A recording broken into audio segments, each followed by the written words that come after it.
Ladies and gentlemen, good day and welcome to the Schneider Electric Infrastructure Q1 FY22 earnings conference call hosted by Elara Securities Private Limited. As a reminder, all participants' line will be in the listen-only mode, and there will be an opportunity for you to ask questions after the presentation concludes. Should you need assistance during the conference call, please signal an operator by pressing star then 0 on your touchtone phone. Please note that this conference is recorded. I now hand the conference over to Mr. Harshit Kapadia from Elara Securities Private Limited. Thank you, and over to you, sir. Thank you, Bilal. A very good evening to everyone. On behalf of Elara Securities, we welcome you all to the Q1 FY22 earnings call of Schneider Electric Infrastructure Limited.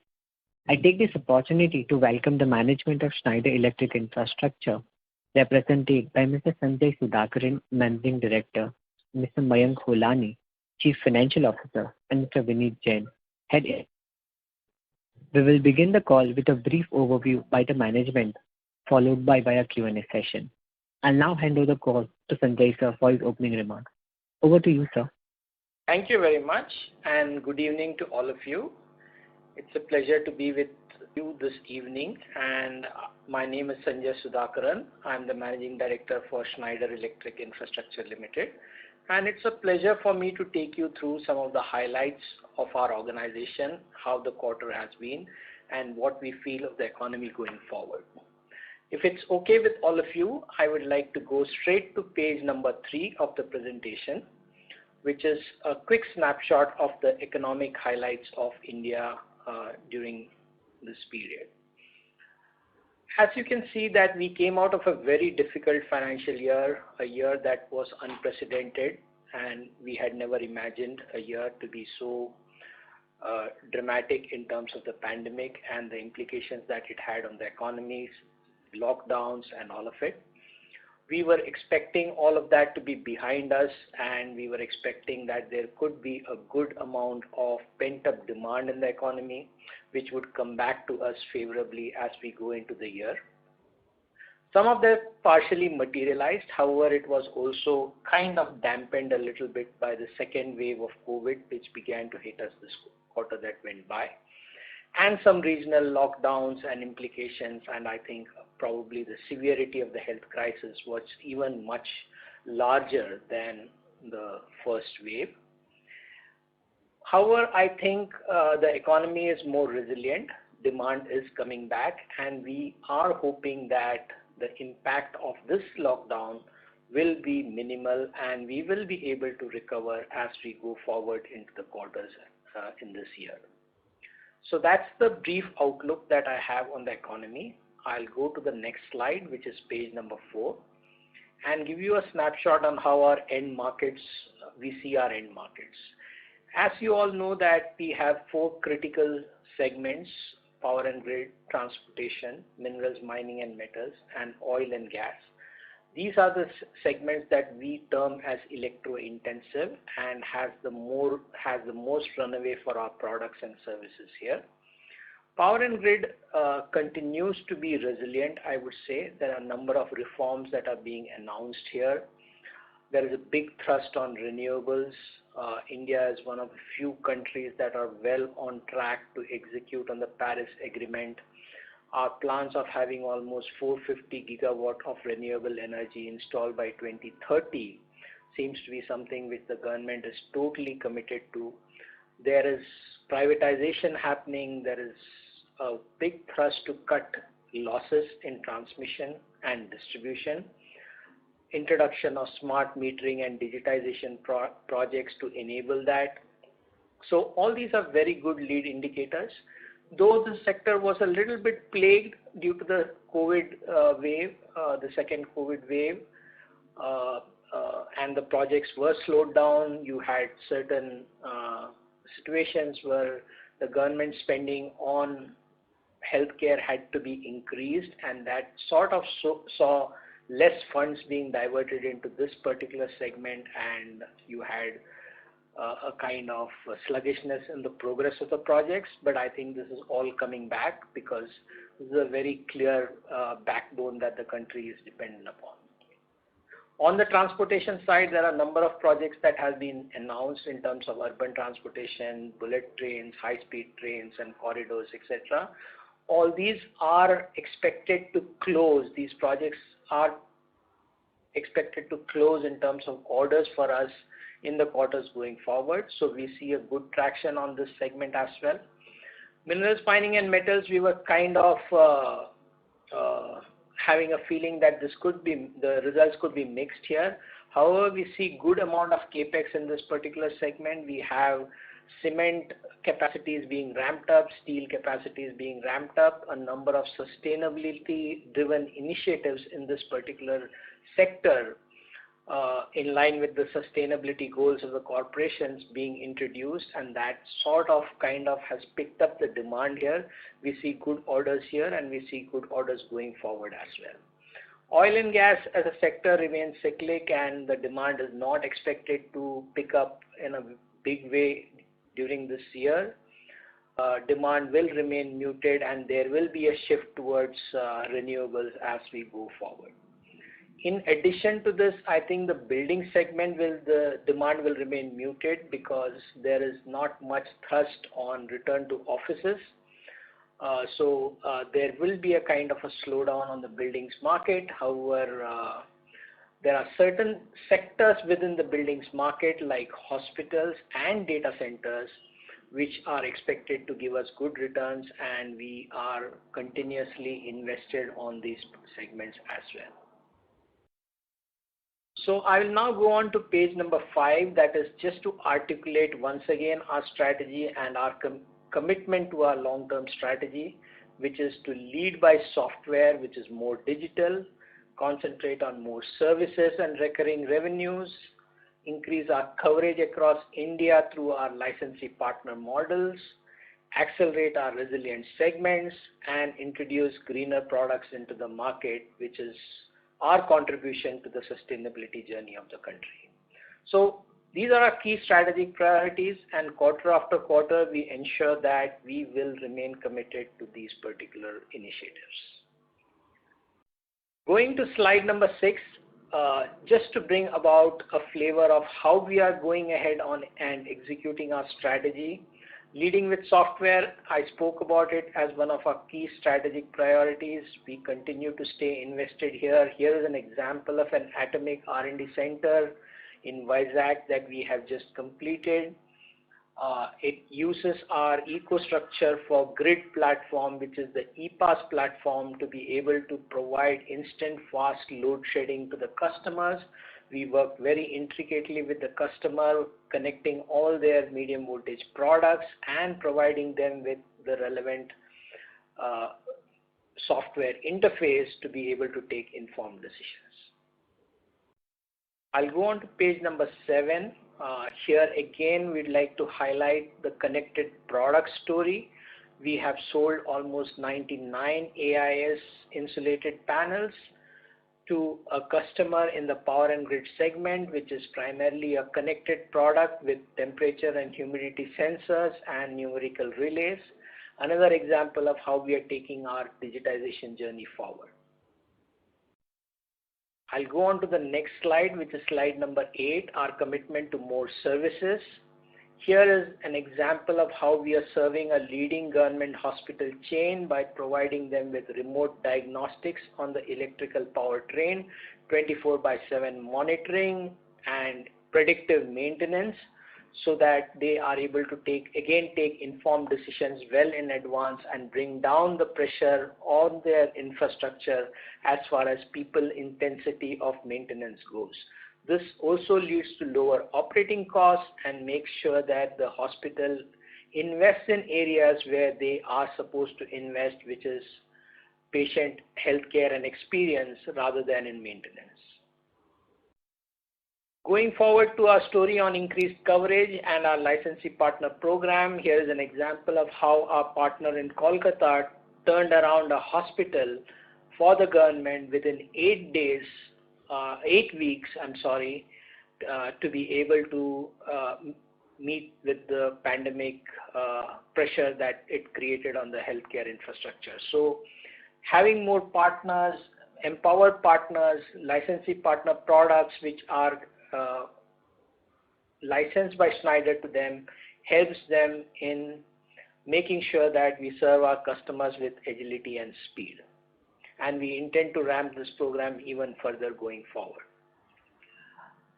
I'll go to slide number 10. Here we talk about our connected product story. So in the quarter that went by, we launched 3 more connected products, which is the connected FBX, we launched the connected transformers, and we also launched the EasyPact Pix ROF, which is another connected product. So I think we continue our journey towards digitization as far as new product launches are concerned as well.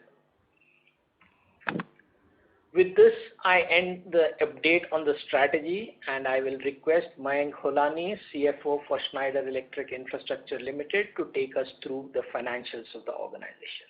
Thank you. Thanks, Sanjay. So slide number 12. So the market continues to be uncertain, and as we all need to adapt with the new normal. So Q1 of current year was impacted by COVID-19 and selective lockdowns during April, May, and even in some places in June. So few customer sites were closed, and many other customers and EPC contractors were facing liquidity challenges also. And we continue to be cautious in order booking, and especially in terms of securing our cash and margins, maintaining the right level of margin. So our outside group order intake for this quarter stood at around 2,900 million INR or 290 crores, which is up by about 16% over same period last year. So, and considering current market, we feel it's a reasonably good growth in orders. Now, moving on to sales, we have seen a strong comeback in execution, and which is rather more impacted due to the lockdowns because of the site issues and the restrictions on mobility. Still, we had a growth of about 38.6% versus last year, same quarter. And this rise has mainly come, obviously due to the low base impact of last year, because April was mainly impacted in previous year. So, but still we have a growth of 38.6 on the sales part, and which has come primarily from systems and projects. So moving on right on P&L, overall the performance in terms of our profitability is aligned with our strategy. We are focused on margins and cash, and we will continue this journey. The quarter was bad in terms of raw material price movement and the impact on commodity.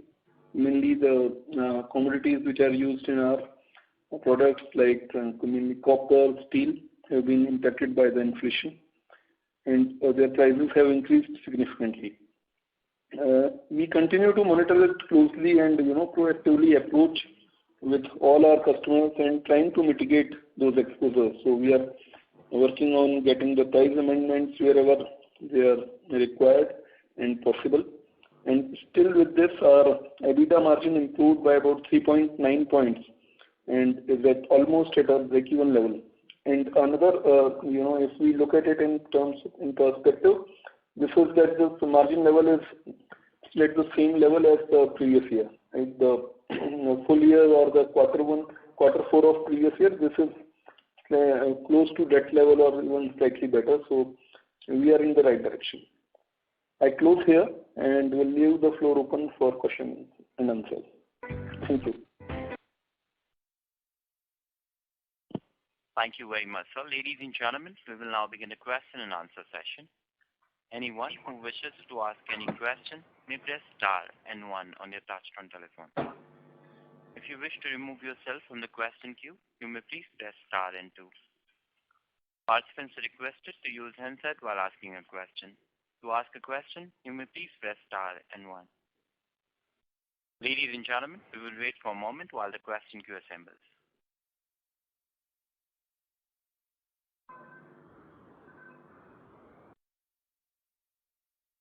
We have a first question from the line of Anuj Jain from Globe Capital Markets. Please go ahead. Good evening, everyone. Actually, I wanted to know your view on this smart metering, kind of thing. How's the government push on this particular thing? And pardon me, because I joined the call a bit late. So if you would have, given some light on the same idea, just please repeat for me.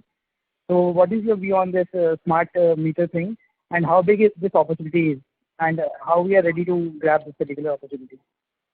Okay, so thank you for asking this question. We did touch upon it briefly in terms of the power and grid sector as I was doing my presentation. The key aspect here is the government is very, very keen on driving reforms in this particular sector of power distribution. So there is a very strong mandate to cut distribution losses, and one of the thrust areas in cutting distribution losses is to have good measurement, and at the same time the government is committed to providing consumers with good quality power and 24/7 uptime. So I think these are some of the thrust areas in the policy and reforms which are leading to the smart metering growth. Now, smart metering growth does not really come only with meters growth. It comes along with software growth as well, because at the end of the day, when you are installing such large number of meters at consumers, what you need is an interface that can not only measure what's going on, but it can also give you diagnostics and tell you fault protection and things like that in advance so that you can take corrective actions. So software is going to be a very key aspect of this growth as well. And as you know, we are well poised in this area of software. We have done projects like smart cities of Naya Raipur, etc., with advanced metering softwares, which is called the ADMS, which is the Advanced Distribution Management Systems.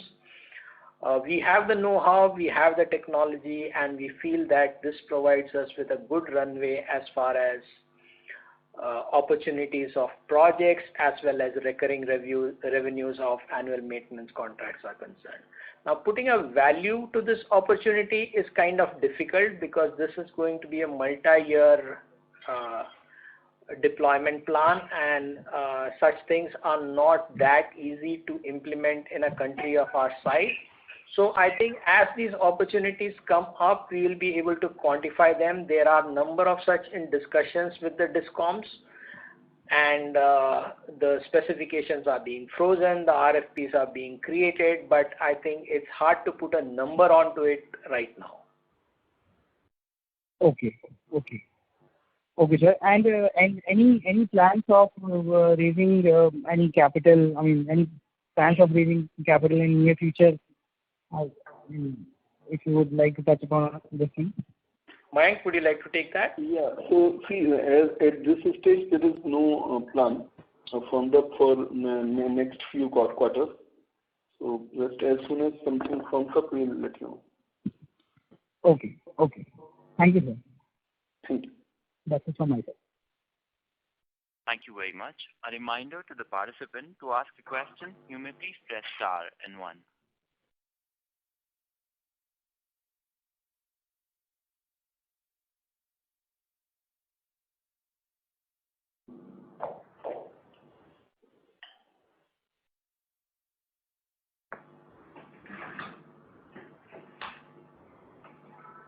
The next question is from the line of Viraj Mithani from Jupiter Finance. Please go ahead.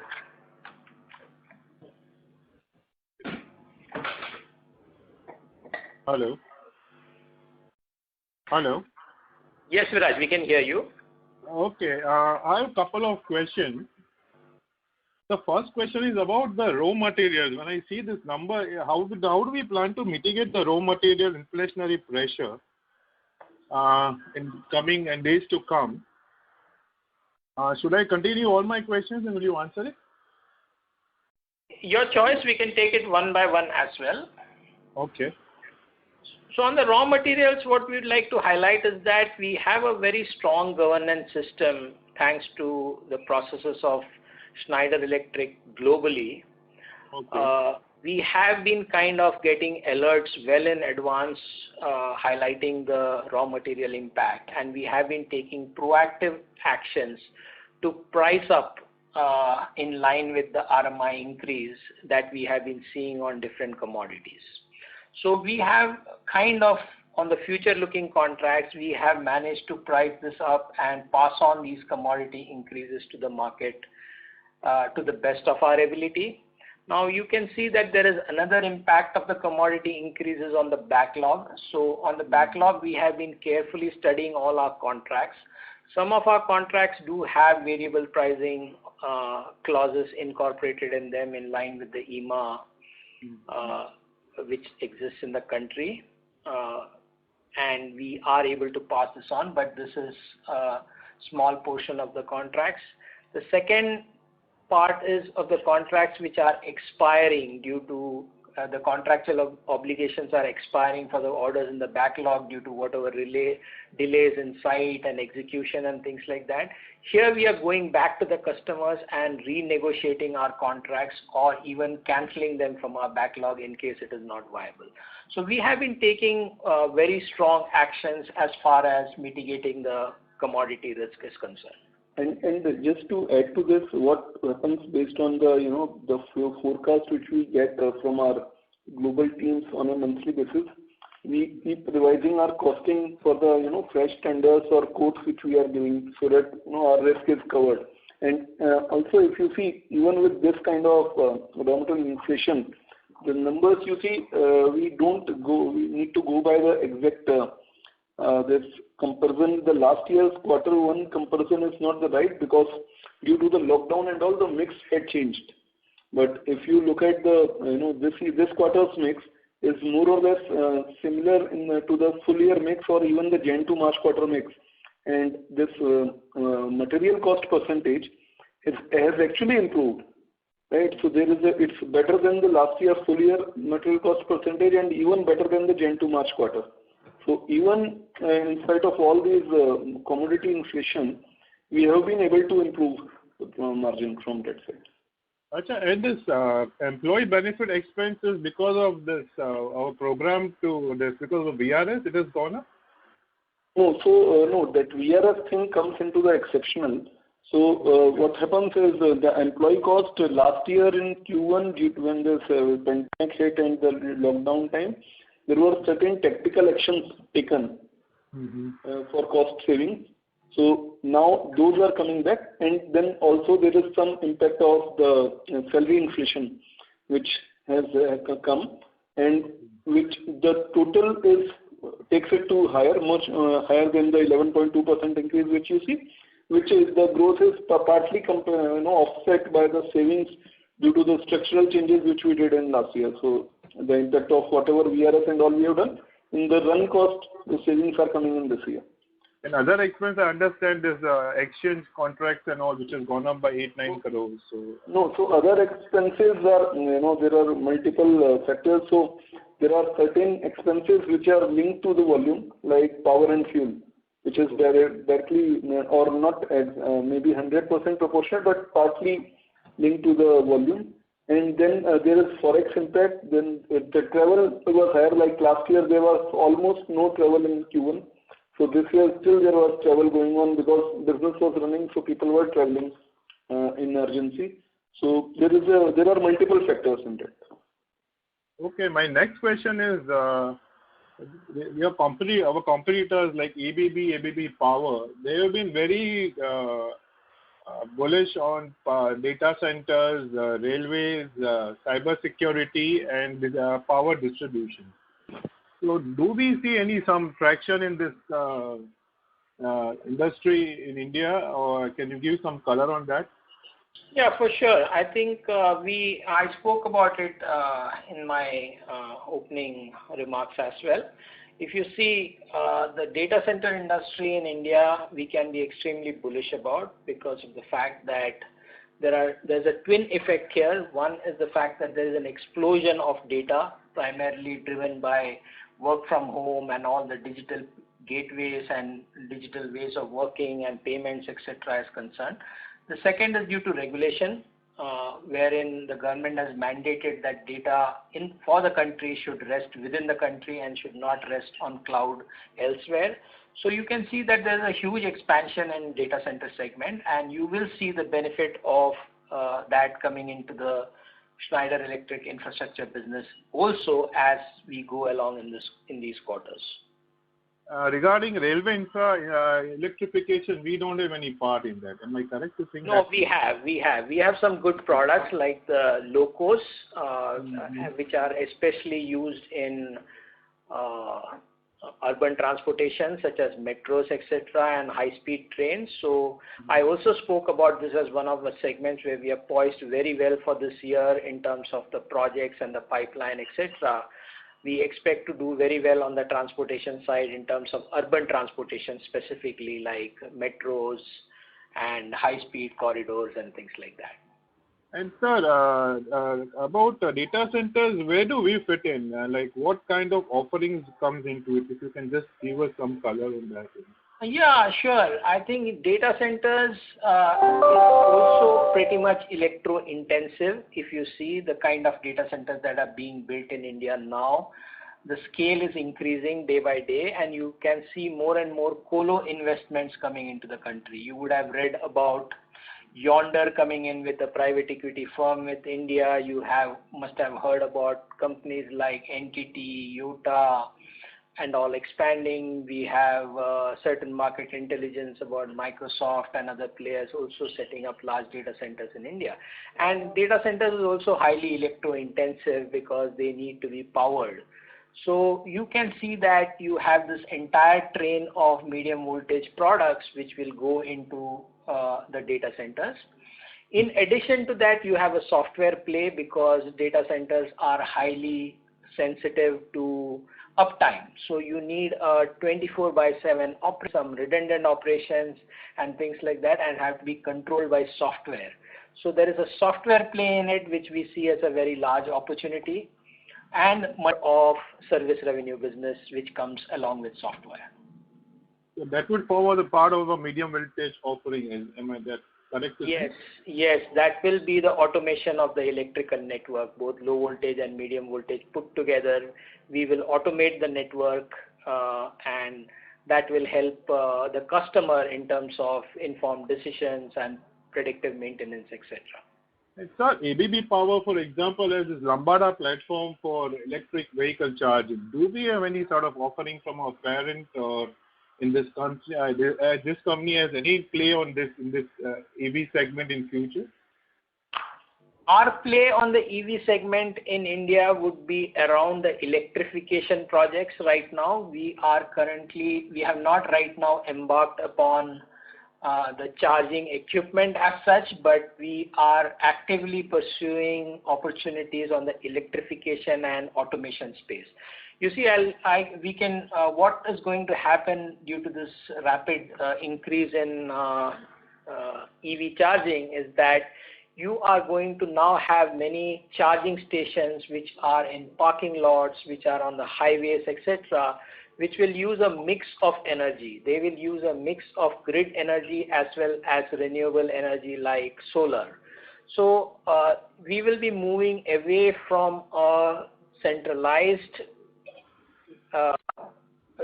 generation and transmission of power to a more distributed network. What this will do is it will add complexity to the grid.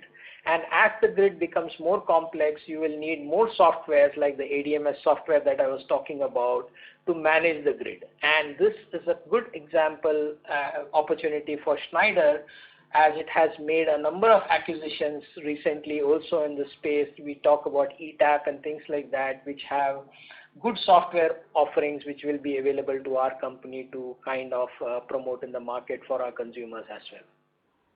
And sir, I have just last two questions. What are the low-hanging fruits in this sector which you can see the Schneider would see benefit in coming next 2 years? On the EV charging? No, EV, data centers, railway electrification, solar power, distribution by the government of India, distribution reforms by government. Where we see our traction in next coming 2 years in terms of say low-hanging fruits. Others, I guess, would take a little bit of a long, medium term to grow. So where do you see the traction happening in, say, next 2-3 years, if I have to ask you? See, like we spoke about, we see actually the traction in all areas. It is not just a single area I can name, because we talked about reforms in the power and grid segment. We talked about the rapid investment in urban infrastructure on transportation. We spoke about data centers and the complexity that it brings along with software. We spoke about EV charging and the opportunities that it is. So I think the entire electrification story of India ties into the twin areas of electrification and digitization going forward, which represents a very good opportunity, I would say. It's hard to call out a particular sector to say that this is a low-hanging fruit. I think all of these we are well poised to take advantage of.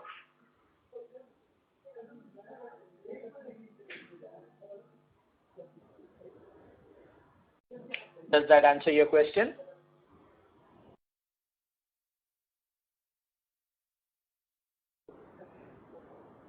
Hello, am I there, Vineet? Yes, you're there, sir. Yes, Sanjay, we can hear you. We will move on to the next question. That is from the line of Manish Goyal from Enam Holdings. Please go ahead. Yeah, thank you so much. Sir, just would like to carry forward on the Discom side. So, like, it's been a long wait, and do you think now that from the government side, in terms of cabinet approval and other things, most of the things are done, and now the ball is in hand of say SEBs or the implementation partners? How do you see? When do you see that inflection point coming in and on ground implementation improving? Also, related question is that I just want to get a sense that now I think we probably see a different mechanism where we will have players offering integrated solutions, and like EESL coming in and then offering solutions on basically monthly rentals and things like that. So for you, who would be the ordering source? And just want to get a sense, how do you see this evolving, sir? Yeah, so this market is going to evolve, right? Like you said, there will be people like ESL coming in. There will be some software majors who will be coming in, because a lot of it would be very similar what you call as an ERP implementation process. So that would also be, there would be large ticket software players entering this market on the end-to-end digitization. So all of these could be our customers, our partners, right? It's not that we are going to do all of this alone. We are going to do this in collaboration with people, and the nature of our customers would change, the nature of our partners would change. Some of them would be our strategic partners, while some of them would be our customers. So I think there's a whole lot of mix that is possible here. Okay, so there could be a possibility that we can be part of some consortium and probably look to offer the solutions. Absolutely. That's how we are going about doing it as well. Okay. We stick to our core expertise, which is the software platforms. We understand the electrical network. We have the global R&D expertise and the software and the solution architects available with us. So we have experience of doing these projects elsewhere. So we are open to partner with anybody who has the scale to implement such a project in India. So I think the landscape will change in terms of the customers. And have we started seeing any inquiries, or you expect that it will still take some time? And No, we are seeing inquiries, and we are actively working on good prospects in this particular area. Okay. And sir, like in your initial commentary, you mentioned that we expect demand to come back and hope to recover lost ground. So, like, what is would like to get some sense as to what is the intensity of the momentum? Like, are we really seeing very strong momentum building up, and then we probably on a full year basis we should start seeing double-digit growth for us? So I wouldn't like to comment on, I'd like to comment only on the end markets. Okay. I wouldn't like to comment any forward-looking statements on our performance. I would like to say that the end markets are kind of mixed, as I mentioned. It also depends upon the health situation in India, the COVID crisis in India, how it pans out in the next few quarters. But we are seeing some very good demand coming back, like we spoke about the MMM, minerals, mining and metals industry coming back very strongly. The transportation sector coming back very strongly. And we also feel that with all these reforms and thrusts, I think the power and grid sector should also come back strongly. We spoke about good traction on the data center side, and there the expansion goes on irrespective of whatever happens on the crisis side and lockdowns, etc., because those projects keep getting executed because you can't stop the work on the data. So I think all these things should give us reasonable confidence that the things should pan out well in the next few quarters. However, the second COVID crisis has taught us that it's hard to have a crystal ball to try and understand what goes forward. So I think that's the cautious optimism that I would like to talk about. Sure, sir. And I would like to have some bookkeeping questions, if you like, can in terms of the breakup of order book, order inflow, and revenue share, sir, as like always we share for the quarter. Yes, hi Manish. So our order growth, as I told you, it is about 16%. And just to link to your question on the momentum, so even in January quarter, we had a growth of, Jan to March quarter, we had a growth of about 12% on orders. Right. And the June quarter growth of about 16% comes on a reasonable normal base of previous year. So the order booking was not impacted in previous year, and even last year we had about 11% growth in orders. So that way we can say the orders momentum till now has been there in last two quarters, because last year in September quarter and December quarter we had seen orders coming down. So we hope that this momentum continues. So now on your breakup, our orders in this quarter, about 57% is equipment, 2% projects, 25% transaction, and 14% services. Okay. And within order inflow, can you also give me what was IG part also? So IG orders in this quarter are 658 million. Okay. While last year Q1 it was only 43 million. Okay. And can you please share the order book? What is the order book and what is the breakup? Order book, our backlog as of June end is about 817 crores, 8,170 million. Right. Versus 7,507 million at the end of March. Right. And the breakup, sir? Breakup is systems, as of June end, system 70%, transaction 19, and sorry, I will give you equipment 53, project 17%, transaction 19, and services 11. Okay, and the last piece on the revenue share, IG as well as what is the IG and then the between systems and... So revenue share of IG is 25. Right. Right, and equipment is 42. 7% projects, 17% transactional, and 9% services. No, that does not add up. Can you please repeat? Systems and equipment is how much? No, sir, 25% IG. 42% equipment. Okay. 7% projects. Okay, got it. So IG is mostly systems only, so that is how I have to... So no, in IG services also there. So IG is a mix of services and equipment, mostly. Okay. Because usually always you give the total revenue breakup in systems, transaction and services. So I got system you can take as 74. So then you take as 74, Okay, wonderful. And last question, what would be our debt position as on June? Borrowing as on June, right? Yes. So as of June, see, the balance sheet is not reported as of 9. Okay, right. Okay, no problem. Fine, that helps. Thank you so much. Okay.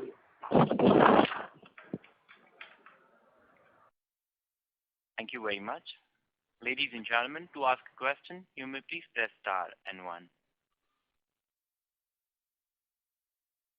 The next question is from the line of Parimal Mithani from Credential Investment. Please go ahead. Hello. Can you hear me? Yes, Parimal, we can hear you. Yeah. Thanks for the opportunity and congratulations for the new thing. So I just have 2 questions basically. Earlier we had a lot of hurdles or headwinds to our business. Now since your call, you've been saying that there are tailwinds to our business.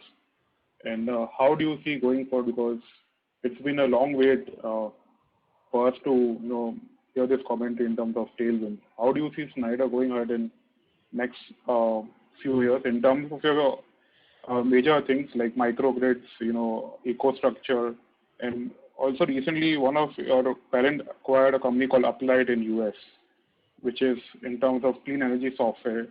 And how do you see we playing a part and role in terms of other 3 players in the field like ABB, Siemens, and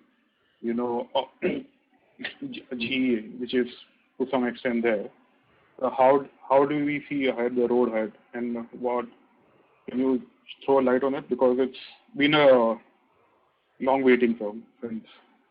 Sure, I think to be very honest, we do seem to have good runway of products, technologies, and software in the pipeline with us.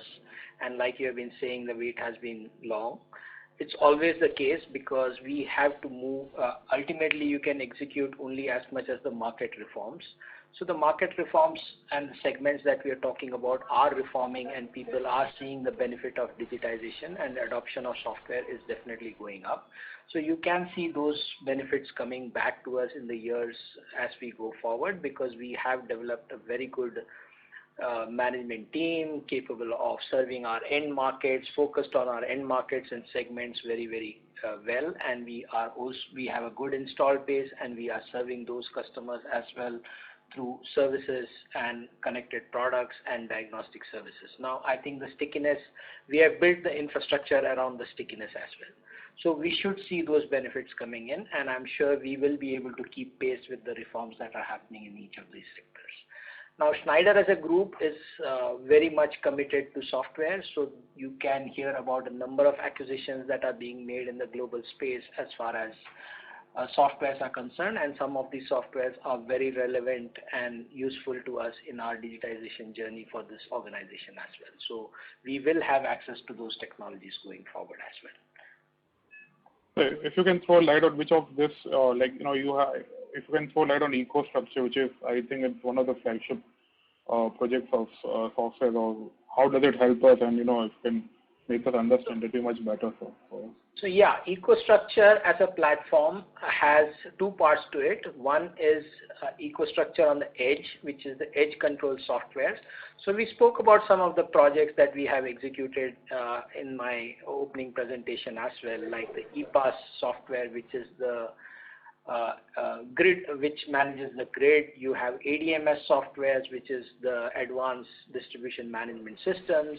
In addition to that, we have now acquired another company, which is ETAP, which is more into design as well as electrical networks management. So that is another software that is applicable. So I think we have a complete suite of softwares like PowerSCADA and things like that. We have, and on top of that, we have diagnostic platforms of EcoStruxure, which is like the Advisor, the Power Advisor, Building Advisor, and products like that, which provide not only, which are hosted on the cloud and provide analytics to customers to be able to take preventive action rather than corrective action. So I think we are bringing this entire suite of products to our customers, saturating them with our offerings, and also providing them with life cycle maintenance for these products as well.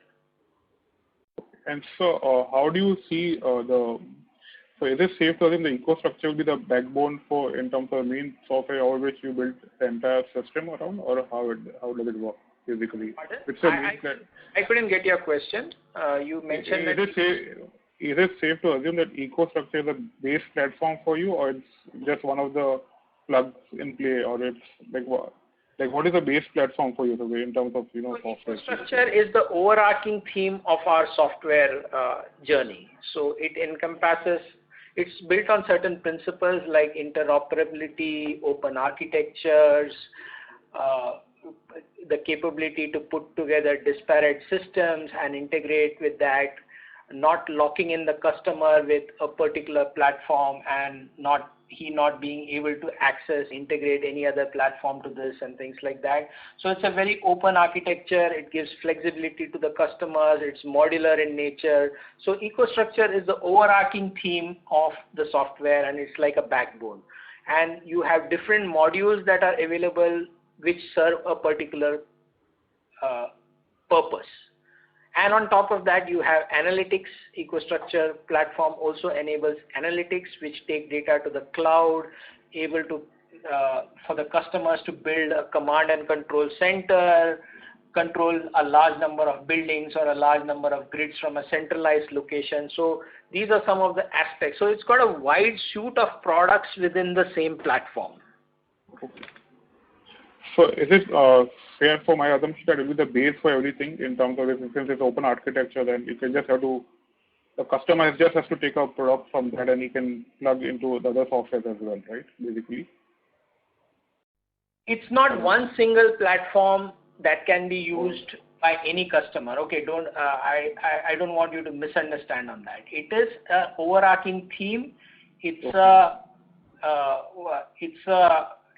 what do you call it? It's an operating system, but the modules are independent and perform certain functions. So it's not that you take just EcoStruxure and you will be able to do everything under the sun. Okay. And so you mentioned in your opening remarks that government is committed to the renewable energy part of in India, and according to Paris Accord. How do you see in terms of order of inquiries going ahead from here? We are very well engaged with all the DISCOMs you would see on their digitization journey. We are very actively working with all the DISCOMs in the country to help them navigate this journey towards cutting losses and digitizing their networks and reducing the harmonics and things like that. Okay, sir. So thanks for the answers, and thank you very much for your time. Thank you. Thank you. Thank you very much. The next question is from the line of Viraj from Jupiter Finance. Please go ahead. Yes, sorry I have disconnected. Hello. Yes. Yes, sir. Now I have two questions. One is this, coming back to your competitors. Our competitors, they are making India as a base, especially ABB Power. That's what they've been openly saying it, that the parent is committed to India because of supply chain issues, China, pandemic. So does Schneider parent have any sort of plan for this company? That's one. And secondly, does 5G benefit us by any chance? Because more connected networks would be, you can give some. I didn't get the second question. I understood your first question. I didn't understand your second question. 5G coming to India, would it benefit Schneider? Would be the enabler for Schneider Electric or no? I think I'll answer your second question first. I think 5G coming to India will benefit everybody, right? It will increase the speed of your networks. It will make things much more simpler in terms of data usage and storage on the cloud and things like that. So it's going to be a huge enabler for digitization. But it's not something that will benefit only one organization. It's going to benefit all the organizations that are committed to the journey of digitization. Okay. And on your first question, you were asking about the commitments of Schneider Electric as a group in India, right? So already I would say that Schneider Electric... We are based in India. Like all these companies planning to, the parent is looking to make this Indian company in the base of the world because Yes, of the of course. China issue, supply chain, and all the pandemic, all the other reasons being there. So. Sure. I wouldn't want to go into too many details on this particular front because today we are speaking on behalf of Schneider Electric Infrastructure Limited. But I would say that Schneider Electric in India as a group has a very huge base. You would have heard of some of the large ticket investments that Schneider has done in the space, including the acquisition of L&T electrical and automation products and the company at large. So I think there has been some large ticket investments in this space that Schneider has done. Schneider has a large number of factories and a very strong exports base out of India with a large amount of investments in R&D and global R&D being done out of India. So I think there's a lot of investments being done by Schneider as a group in India for the globe as well. So I think Schneider is extremely committed to the journey in India of localization, talent, moving talent into different roles across the globe, building R&D centers and manufacturing bases in India. So I think there's no question about that. Okay. And so what level of localization our company would be at? Like, would be the import content as we speak today? In terms I would of say that we are highly localized in India. We are localizing more and more, and we want to build more and more products within the country for the country. So I think we are already highly localized in India. Our idea is we start with a platform which is available globally. We import, we sell, we look at the market readiness, and then we subsequently put in a roadmap for localization in India, which is on a gated basis. We start localizing components and finally we localize the entire product. So I think that's the journey which we have been following all throughout. Can you give some numbers to that? As of today, 50%, 70% numbers? I would say that we are almost in the ballpark around 80% localized in India. Okay. And so my last question is regarding the smart meters which you spoke about in your this con call. As I understand, smart meter forms a part of Schneider's low voltage business. That's correct. And how do we benefit from that?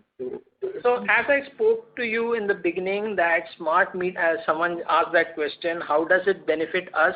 See, we as an organization, we understand electro-intensive markets. We are very close to utilities. So what this represents to us is not just a play on the meters. The meter decisions can be taken by the customers independently, or they can award us contracts on a turnkey basis for the entire digitization, including meters. But the exciting piece is the software and the services play that come with or without the meters. Okay. So we execute projects like for Naya Raipur, we have executed, which is a smart city. We have executed these projects along with the software and the meters, etc. So it's possible to do it with or without. The customer could take an independent decision on the meters, but he could come to us for the integration with the software and the maintenance contracts going forward. So that revenue would form part of a service revenue in this case? It would be a project execution and services revenue put together. But do we get a fixed annual revenue, or it is on the transaction basis, like more usage of meter or something like that? Or how is the...